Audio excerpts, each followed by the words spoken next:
বর্ষার সময় মাঝে মধ্যে স্কুলের ছুটি থাকলে ছেলেদের চাইতে বেশি খুশি বোধহয় আমিই হই। নমস্কার, কেমন আছেন সবাই? প্রবাসীর ঘরোয়া রান্নাবাটির আরেকটি ব্লগে আপনাদের স্বাগত জানাই।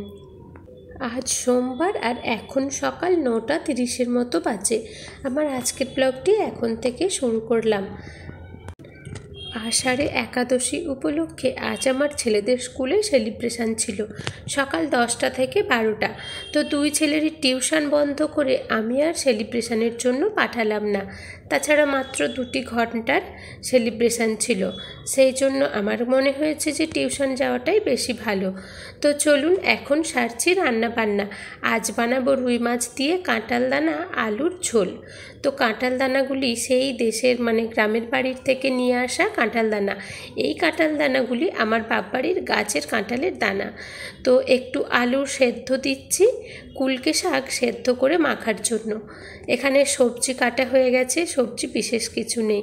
আলু কাঁঠাল দানার মাছের ঝোল হবে তো বললামই। টমেটো পেঁয়াজ নিয়েছি, একটা গোটা পেঁয়াজ নিয়েছি, ওটা একটু গ্রেট করে দেব, আর কাঁচা লঙ্কা চির দিয়ে আর পেঁয়াজ কুচি ফোড়ন দেবো। আর এখানে নিয়েছি একটু পেঁয়াজ রসুন আর কাঁচা লঙ্কা কুচি। এই মাছের তেল পোঁটাখানি ভাজবো বলে। জানি যদিও মাছের তেল পোঁটা খুব একটা খাওয়া উচিত না, কিন্তু মাঝে মধ্যে চলে।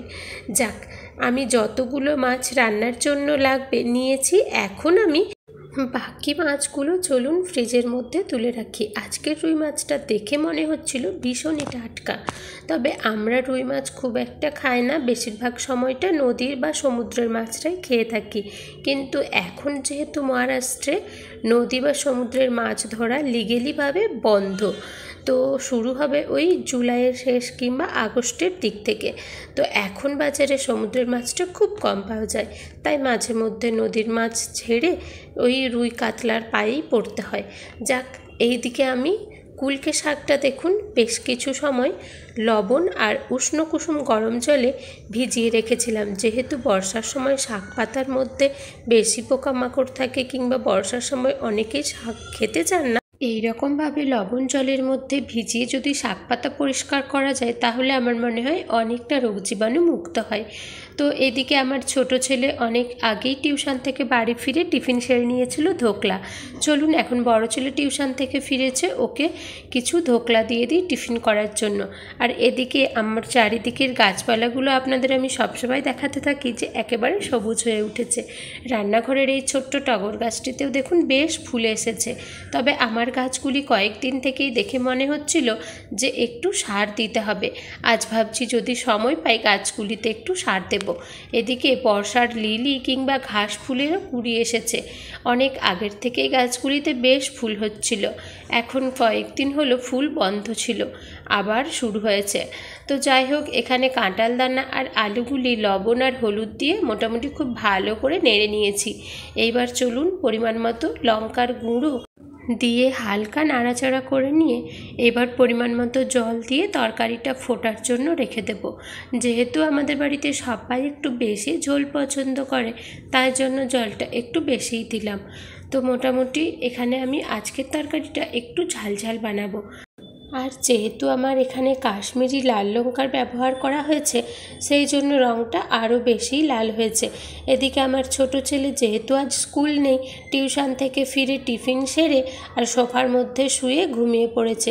যাক, আর একটু ঘুমিয়ে নিয়ে তারপরে ডাকবো। এইখানে দেখুন আমার বারান্দার গাছগুলিতে কাগজ ফুলের গাছে আবার দেখছি কুঁড়ি এসেছে। যদিও বা এখন কাগজ ফুলের সিজন না, আগে আপনারা দেখেছেন আমার এই কাগজ ফুলের গাছগুলিতে একেবারে ভোরে ভোরে ফুল হয়েছিল। কিন্তু যাই হোক, জানি না কেন এখন 2-4টে দেখছি কুঁড়ি এসেছে। আর টগর ফুলের গাছের কথা আর কি বলি, এদের তো ফুল হতেই থাকে সারা বছর।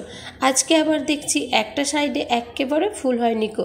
ভেবেছিলাম হয়তো আজ ঠাকুরকে ফুল দিতে পাবো না, কিন্তু না, অন্য সাইডে দেখছি দেখুন ভোরে ফুল হয়েছে।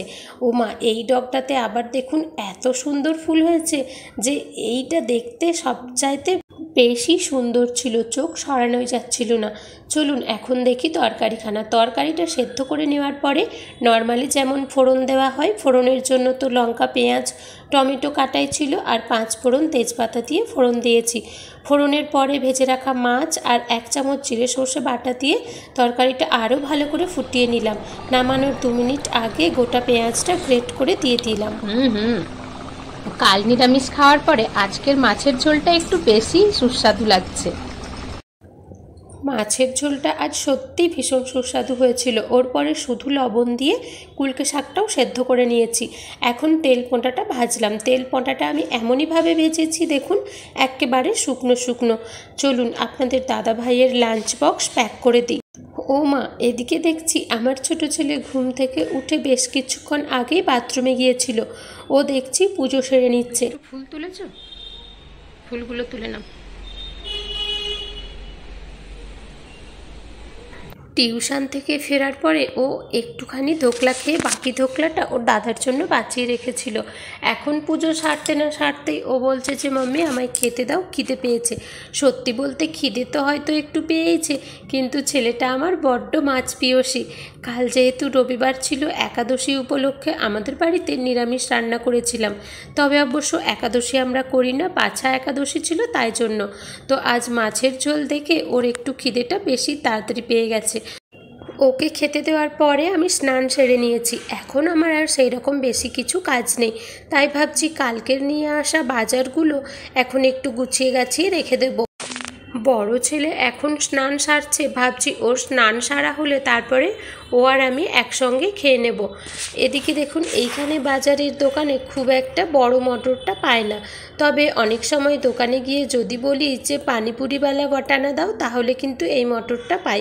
তো এবারের মটরটা আমার দেখে মনে হচ্ছে খুবই ভালো হবে।